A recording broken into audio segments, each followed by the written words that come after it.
每次搭巴士，我都習慣坐下層，就算冇位坐，都寧願企，都唔會去上層，因為驚中途落車落唔切。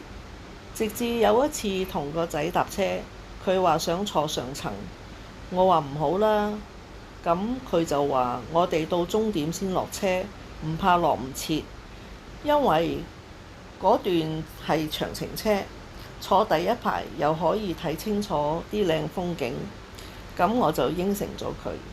我係第一個上樓梯，後面跟咗成串人，我驚行得慢會阻住人，於是就急急行，點知隻腳同對鞋唔協調，人就上咗上一級，但隻左腳鞋就孤零零咁企立喺下一級。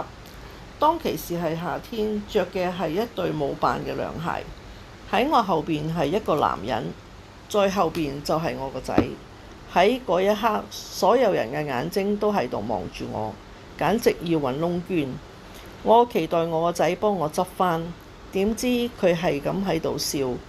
喺冇辦法之下，唯有自己嚟啦。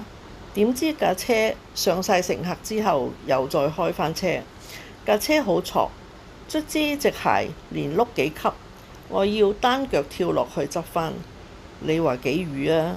自此之後，我都冇再上上層啦。而家我個仔久唔久都會攞返呢件事嚟笑我。喺日常生活中，好多時候我哋會聽到啲人講，如果點點點，我就同你玩鞋。我喺呢度語重心長咁奉勸各位一句，老友要三思啊！你睇下我自己執返自己對鞋都咁難堪，何況係人哋嘅？尊嚴何價？